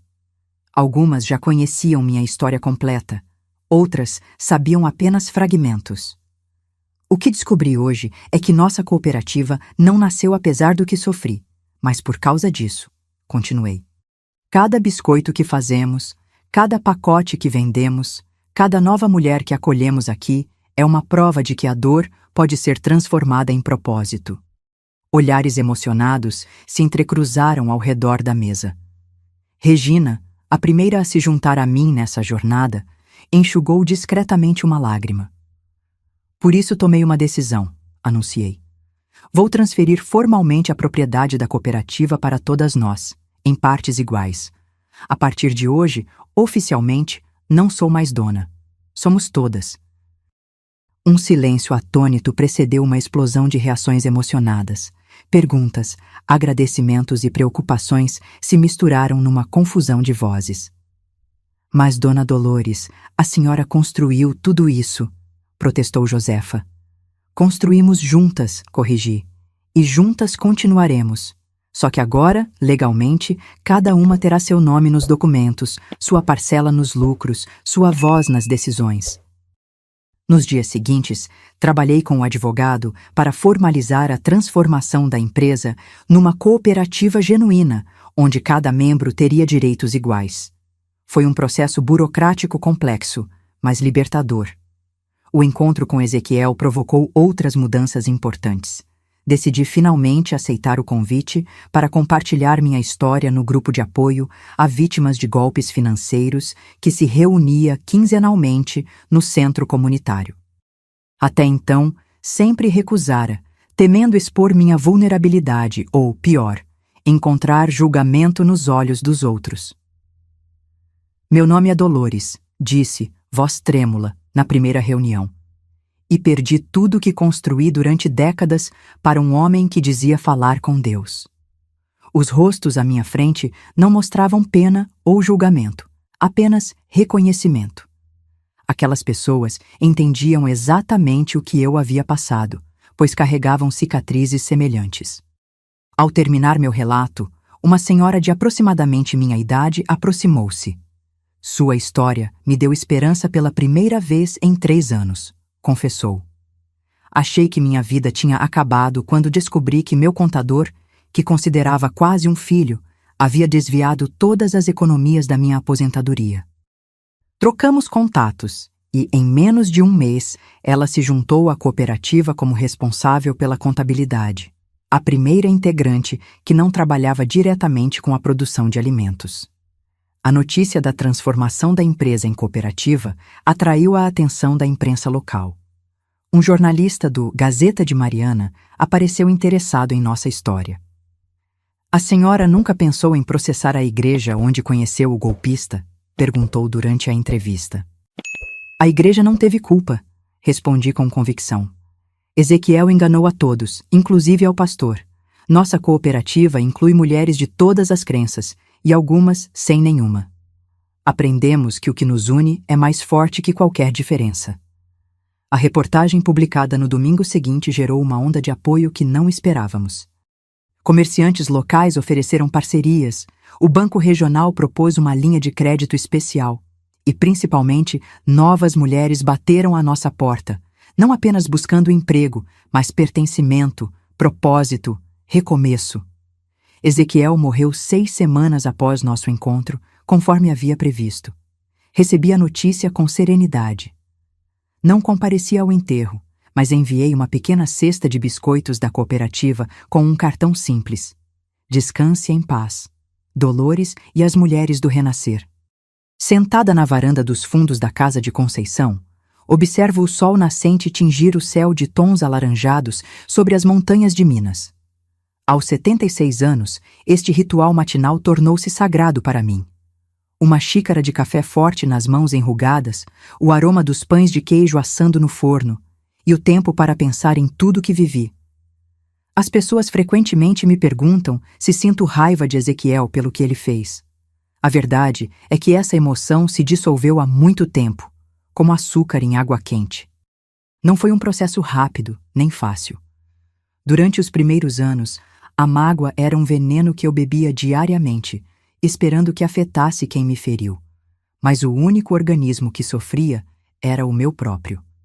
Perdoar não significa esquecer. Costumo dizer às mulheres que chegam à cooperativa com suas feridas ainda abertas. Significa escolher não deixar que o passado determine seu futuro. Esta lição custou-me anos para aprender. O verdadeiro perdão veio quando percebi que minha história havia se tornado maior que minha dor. Quando o câncer entrou em remissão completa, 5 anos após o diagnóstico, a médica oncologista segurou minhas mãos e disse algo que nunca esqueci. Dona Dolores, a senhora sobreviveu a 2 tipos de câncer, um no fígado e outro na alma. O segundo era o mais perigoso. Às vezes me pergunto sobre os caminhos alternativos que minha vida poderia ter tomado. Se Augusto não tivesse partido tão cedo. Se eu tivesse escutado os alertas de Conceição. Se tivesse questionado mais, confiado menos.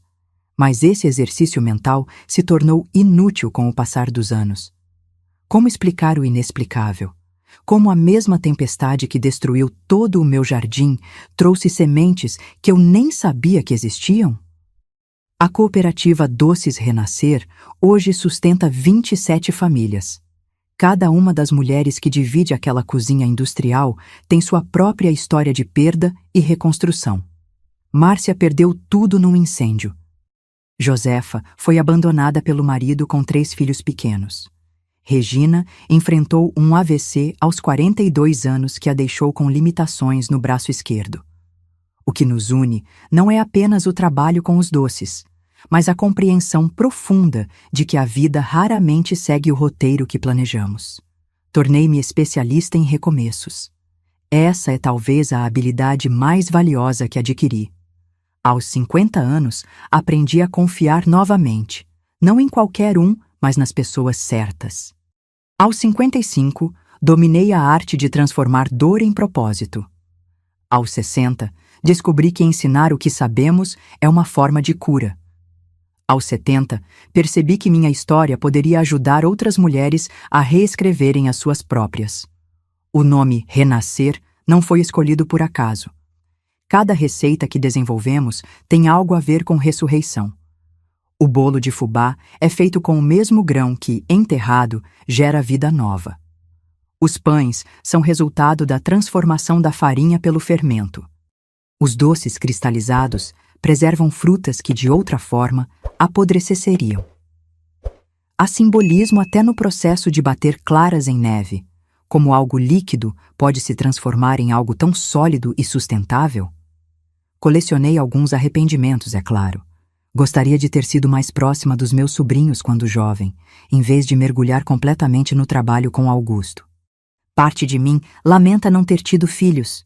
Uma escolha consciente na época, quando a administração das farmácias consumia nossos dias. Mas aprendi a não habitar nesses espaços vazios por muito tempo. Os domingos, que antes eram dedicados à igreja, agora têm outro significado. Continuo tendo fé, mas ela se manifesta de maneiras diferentes. Vejo Deus nas pequenas gentilezas cotidianas. No motorista de ônibus que espera alguns segundos a mais quando me vê correndo para o ponto. Na vizinha que traz uma porção extra do ensopado que preparou porque sabe que gosto. Na paciente dedicação de Conceição ao cuidar de suas orquídeas. Minha irmã, agora com 80 anos, continua sendo meu porto seguro. Ela nunca cobrou um centavo pelo teto que compartilhamos, nunca jogou em minha cara os alertas que não escutei.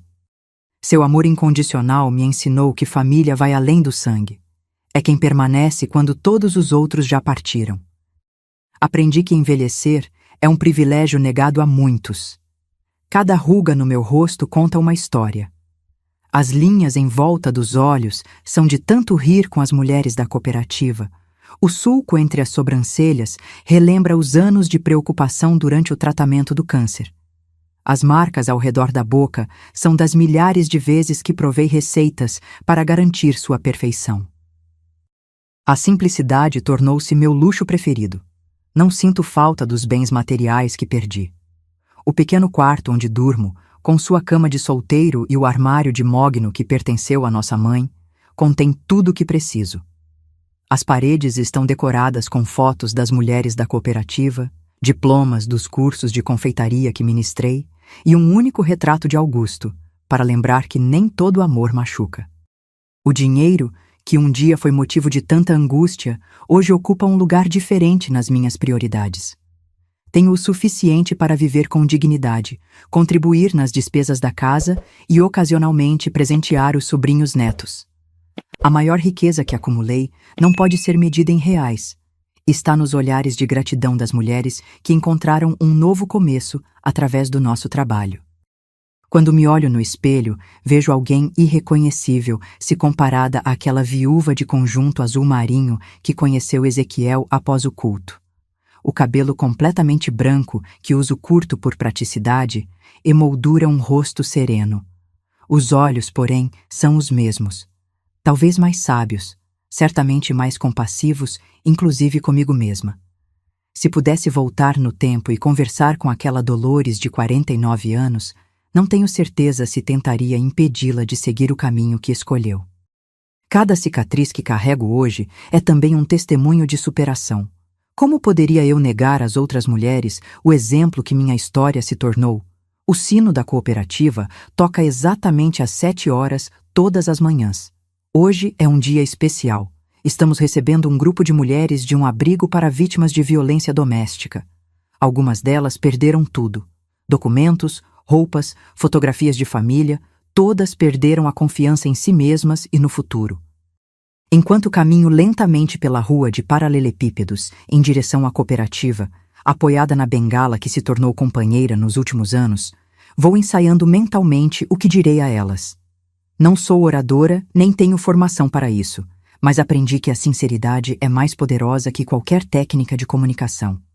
O prédio da cooperativa, uma antiga casa colonial adaptada, surge na esquina como um cartão postal de Mariana. A fachada amarelo-ocre, com detalhes em azul colonial, destaca-se entre os outros edifícios históricos.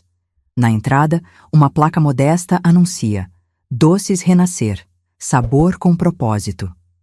As mulheres já estão sentadas em círculo quando chego.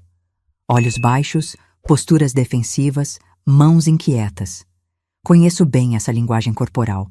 É a postura de quem foi convencida, repetidas vezes, de que não vale nada. Bom dia, começo, sentando-me com alguma dificuldade. Meu nome é Dolores, tenho 76 anos e gostaria de compartilhar algo importante com vocês.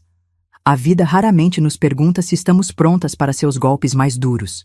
Ela simplesmente os desfere, às vezes quando menos esperamos. Conto minha história sem floreios ou dramatizações. Não precisamos disso quando a verdade já é suficientemente impactante. Falo sobre o luto, a solução, a manipulação emocional, a perda financeira, a doença, o abandono. E então, com mais entusiasmo, sobre a recuperação, o apoio inesperado, os pequenos passos diários, a cooperativa nascente. Cada uma dessas cadeiras onde vocês estão sentadas já acolheu alguém que achava que tinha chegado ao fim da linha. Digo, apontando ao redor. Aquela mesa de mármore onde fazemos os doces cristalizados foi comprada com o primeiro lucro significativo que tivemos. O forno industrial foi adquirido depois que ganhamos um concurso regional de gastronomia. Cada objeto aqui conta uma história de recomeço. Uma das mulheres, que se apresentou como Luísa, criou coragem para fazer uma pergunta. A senhora nunca teve medo de confiar novamente? De ser enganada outra vez? Ah, o medo sempre esteve lá. Respondo com um sorriso compreensivo. A questão nunca foi eliminar o medo, mas aprender a não deixá-lo tomar decisões por mim. O medo nos mantém alertas, mas quando o deixamos no controle, ele nos paralisa. Confiança não é ausência de dúvida, mas escolha consciente de dar um passo adiante mesmo duvidando. Outra mulher, mais jovem, de olhos inchados de tanto chorar, pergunta: como a senhora soube por onde começar? Eu me sinto perdida. Comecei pelo que sabia fazer, explico. Minha mãe me ensinou a fazer doces quando eu tinha 9 anos. Era algo tão básico que nem considerava uma habilidade, apenas algo que todos sabiam. Foi só quando comecei a vender para ajudar no tratamento do câncer que percebi. Às vezes nossa salvação está nas coisas mais simples que carregamos conosco. Após a conversa inicial, convido-as para a cozinha. Hoje vamos ensinar algo fundamental: o brigadeiro gourmet. Escolhi essa receita propositalmente. É algo que transforma ingredientes simples em produto de valor, não requer equipamentos sofisticados e pode ser feito em qualquer ambiente. Vejam como o chocolate derrete lentamente. Demonstro, mexendo a panela. É preciso paciência. Se aumentarmos o fogo para acelerar o processo, queima. Se não mexermos constantemente, empasta. A vida é muito parecida. Precisamos dar tempo ao tempo, mas nunca deixar de agir. Enquanto trabalho, observo seus rostos se transformando.